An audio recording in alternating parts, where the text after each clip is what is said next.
और समाजवादी पार्टी के राष्ट्रीय अध्यक्ष अखिलेश यादव आज सफाई पहुंच रहे हैं। सफाई में अखिलेश मैनपुरी लोकसभा उपचुनाव में पर बैठक करेंगे। अगले हफ्ते मैनपुरी लोकसभा उपचुनाव का पर्चा दाखिल करने पर मंथन होगा।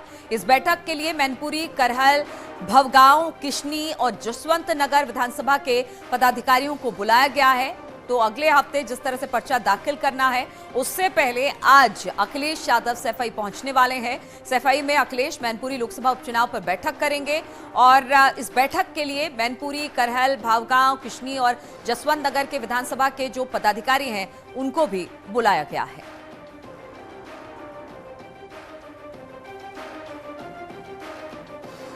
तो मैनपुरी से डिंपल को उतार तो दिया गया है प्रत्याशी के तौर पर, लेकिन देखना होगा कि आज भी जो एक बैठक होनी है उसमें किस तरह से चर्चा होती है, क्या चर्चा होती है। समाजवादी पार्टी के सीनियर लीडर, मौजूदा प्रवक्ता, साथ में पूर्व राज्य मंत्री पवन पांडे जी मेरे साथ हैं। आइए उनसे बात कर लेते हैं। पवन पांडे जी, एक बार फिर से बाई इलेक्शन का बिगुल मचा है, सब लोगों का ध्यान एक बार फिर से मैनपुरी पर है। किस तरह से देख रहे हैं इस सीट को आप? मैनपुरी का चुनाव समाजवादी पार्टी प्रचंड बहुमत के साथ जीतेगी। हमारी उम्मीदवार और पूर्व सांसद श्रीमती डिंपल यादव जी नेताजी की विरासत को बहुत मजबूती से आगे ले जाएंगी। और जो मैनपुरी की जनता है, देवतुल्य वहाँ के क्षेत्रवासी हैं, उन्होंने नेताजी से बहुत प्यार किया और नेताजी ने मैनपुरी के लिए बहुत कुछ किया, वहाँ की जनता जनार्दन के लिए बहुत कुछ किया। तो निश्चित रूप से मुझे पूरा विश्वास है कि मैनपुरी की देवतुल्य जनता नेताजी की विरासत श्रीमती डिंपल यादव के हाथों में सौंपेगी। प्रचंड बहुमत के साथ, भारी वोटों के साथ, भारी जीत के साथ उनको जिताकर हिंदुस्तान की सबसे बड़ी पंचायत में लोकसभा में भेजेगी। और जो नेताजी के अधूरे काम रह गए, जो नेताजी का सपना था और आगे करने का, उसे श्रीमती डिंपल यादव जी पूरा करने का काम करेंगी। पवन जी, अब भारतीय जनता पार्टी एक ऐसी घेराबंदी कर रही है जो बिरादरी के आधार पर है और इस तरह की घेराबंदी और दावा कर रही है जहां आजमगढ़ में समाजवादी पार्टी को हरा सकते हैं, रामपुर में हरा सकते हैं, तो मैनपुरी में भी हम घेराबंदी करके हराएंगे।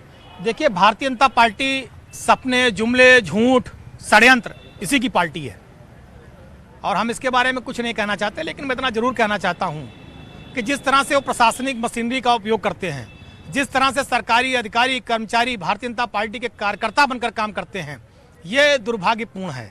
इसको चुनाव आयोग को देखना चाहिए।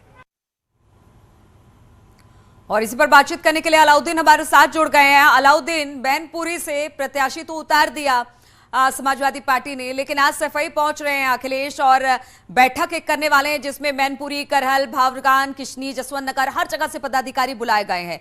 यानी अखिलेश को भी लगता है कि भले वो यादव परिवार का कैंडिडेट क्यों ना हो, लेकिन कहीं कोई चूक ना हो जाए, इसलिए ये बैठक काफी अहम हो जाती है। जी हाँ, बिल्कुल। समाजवादी पार्टी के राष्ट्रीय अध्यक्ष अखिलेश यादव समाजवादी पार्टी दफ्तर से निकल चुके हैं। साफ से मेरे पीछे देखें, दफ्तर में सन्नाटा है क्योंकि जब तक वो मौजूद थे, नगर निकाय और नगर निगम के चुनाव को लेकर के भारी तादाद में पदाधिकारी, पूर्व विधायक, मौजूदा कुछ विधायक और इलेक्शन कमीशन को जवाब दिया गया है, उसको लेकर के भी कुछ विधायक मुलाकात के लिए आए थे।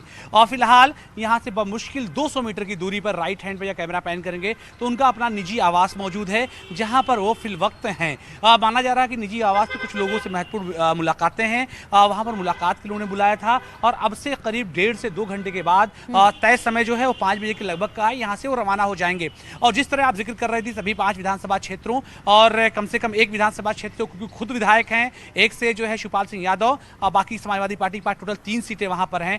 तमाम पदाधिकारियों के साथ साथ चुनाव प्रबंधन को लेकर के जो तमाम पदाधिकारी बड़े हैं, जो नेताजी को इलेक्शन लड़ाते रहे हैं, क्योंकि बड़ा नेता हमेशा अपने पीछे एक बड़ी टीम को रखता है जो इलेक्शन उनको आमतौर से लड़ाता है, उन तमाम लोगों से मुलाकात करेंगे। क्योंकि इससे पहले इलेक्शन से वहां पर रूबरू होने का खुद सपा अध्यक्ष को कोई इस तरह का मौका नहीं था, लेकिन अब क्योंकि सीट उनके पास है, मुलायम सिंह यादव जी का निधन हो गया है, तो ऐसे में उन तमाम चीजों को, चुनाव प्रबंधन की जिम्मेदारियों को, किसको क्या जिम्मेदारी देनी है, ये तमाम बातें वो तय करेंगे। ये भी माना जा रहा है कि अब आने वाले दिनों में ज्यादातर वक्त उनका सैफई में, मैनपुरी में, अपनी विधानसभा में, जसवंत नगर में, किशनी, भवगांव वहां बीतेगा, क्योंकि ये इलेक्शन बहुत ज्यादा महत्वपूर्ण है समाजवादी पार्टी के लिए। हालांकि इस बीच में वो नगर निकाय चुनाव को लेकर के लखनऊ की इस पार्टी दफ्तर में आते जाते रहेंगे, लेकिन मोस्टली उनका ज्यादा वक्त वहीं बीतेगा। आज किरण में नंदा भी आए थे उनसे मुलाकात के लिए, जो कि समाजवादी पार्टी के राष्ट्रीय उपाध्यक्ष भी हैं, और मैनपुरी सीट को लेकर के भी उनसे बातचीत हुई है। लेकिन जो जमीनी बातचीत होनी है, अब सफाई पर मौजूद लोगों से ही उनकी बातचीत होनी है। रहेंगे, वहां पर फोकस होगा। मैनपुरी पर अखिलेश का